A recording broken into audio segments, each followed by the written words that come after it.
এয়া আমাৰ ঘৰৰ সন্মুখৰ ফুল গছজোপা।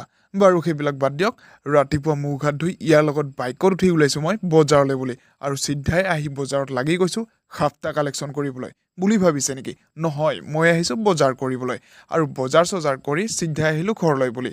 আৰু পুৱাৰ পৰা একো খোৱা নাই যে পেটত পুৰা নিগনিকেইটাই দৌৰ কম্পিটিশ্যন দি আছে, গতিকে কেঁচা মুখ কেইটামান পুৰা দবাই দিলোঁ, আৰু কেঁচা মুখ কেইটা খাই মই লাগি গ'লোঁ জুই ধৰিবলৈ। কাৰণ বহাব লাগে ভাত, কিন্তু জুইকুৰা নুঠে।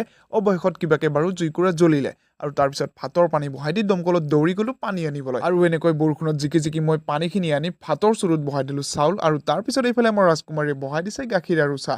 আৰু ভাতখিনি হোৱাত মই ভাতৰ পানীখিনি কিবাকে কাঢ়ি ল'লোঁ, আৰু কাঢ়ি মেলি হোৱাৰ পিছত লগে লগে বহাই দিলোঁ এইফালে মই বইল দালি। আৰু সেইফালে দালিখিনি বইল দি মই এইফালে পতাত লাগি গৈছোঁ অকণমান আদা পিচিবলৈ। আৰু আজিৰ দালিখনত আদাৰ বাহিৰে নহৰু পিঁয়াজ একো ইউজেই নহয়, আৰু দালিত মই আদাখিনি দি পেলাই এইফালে লাগি গৈছোঁ অকণমান চালাড যোগাৰ কৰিবলৈ। আৰু তাৰ বাবে মই গাজৰ আৰু বিট অকণমান সৰু সৰুকৈ কাটি লৈছোঁ, আৰু এয়া মোৰ চালাড সম্পূৰ্ণ ৰেডি। এইফালে মোৰ চালাডো হৈ গ'ল, আৰু এইফালে মোৰ বইল দালিকণো সম্পূৰ্ণ ৰেডি হৈ গ'ল। আৰু তাৰপিছত মই গাজৰ আৰু আলুৰে এখন চিম্পুল ধুনীয়া ভাজি বনালোঁ, আৰু ভাজিখিনি হোৱাৰ পিছত ধুনীয়াকৈ গা পা ধুই ফ্ৰেছ হৈ আহিলোঁ। আৰু বলক এতিয়া আমি দুপৰীয়াৰ ভাত সাজৰ যোগাৰ কৰোঁ। আৰু এয়াই হৈছে মোৰ দুপৰীয়াৰ চিম্পুল ভাত সাজ, আৰু ভাত খাই মেলি মই এতিয়া বজ্ৰাসন কৰি আছোঁ। গতিকে ভিডিঅ'টো বাৰু ইয়াতে সমাপ্ত কৰিছোঁ।